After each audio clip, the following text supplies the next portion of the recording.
Good afternoon, I'm Malcolm Jordan and this is your Midday News Fix for Tuesday the 8th of October.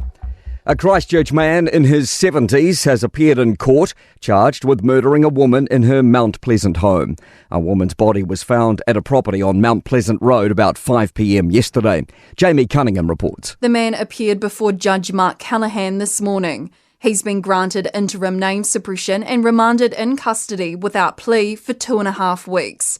Police are establishing the movements of the victim and the accused from Friday morning to Sunday afternoon.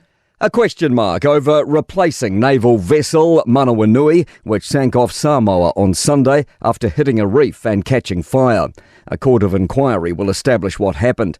Insurance will help with clean-up and salvage costs, but not ship replacement. Chief of Navy Rear Admiral Garen Golding says his focus is supporting the clean-up and getting to the bottom of events. He says the Navy won't decide on replacement. That's up to the government to decide that as part of our defence capability plan, and that is being presented to them in the coming months. And the last crew members from Manawanui are heading back to New Zealand today. A degree of closure for Sophia Cristani's family 5 years after her death. The 19-year-old Otago University student died at an overcrowded flat party on Dundas Street in 2019. Coroner Heather Mackenzie's acknowledged that tenants of the flat, known as the Manor, took some safety steps, but not enough. Herald reporter Ben Tomset says Cristani's family were quietly accepting of the findings. They did say they were disappointed that the tenants didn't acknowledge or take responsibility for the lack of actions that contributed to Sophia's death. The gaping hole in Health New Zealand's finances is looking worse than expected. Lester Levy was made commissioner in July after a projected $1.4 billion shortfall for the year to the end of June next year. Now the Health Select Committee is suggesting the annual deficit could blow out to $1.76 billion, reflecting the final quarter of this year. Prime Minister Chris Luxon says Levy is doing a great job sorting through everything to ensure financial capability. We're putting $2 billion into Pharmac, $600 million more into those cancer drugs. We're putting a lot of money in, and I need to know that good money is going into a good organisation, not a bad one.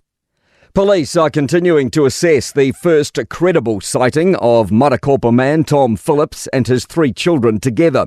A group of pig hunters reported seeing him on Thursday night. John McAviney says he owns the property the hunters were on and is the grandfather of one of the hunters. He's told Newstalk ZB the kids had big packs on their backs and their faces were hidden behind masks. The boys yelled out to them, and they actually talked to the children, and they said, "Who knows we're here?" And he said, "Oh, nobody, you're the only one that knows us." And then they just kept on walking. The coronial inquest into the 2019 Christchurch terror attack has resumed. This phase includes hearing about gun licensing and if a legal loophole contributed to the deaths. To sport, veteran centre Peter Hiku will fly from England to join 8 debutants in the Kiwis' 21-man league squad for their Pacific Championships campaign against the Kangaroos and Tonga this month. And former NBA basketball centre Taco Falls deal with the Breakers has proven short-lived. He's played none of his scheduled 3 games in the United States due to a quad injury. I'm Malcolm Jordan. That's your latest news fix. We'll be back with the next update at 5 p.m. from the Newstalk ZB newsroom.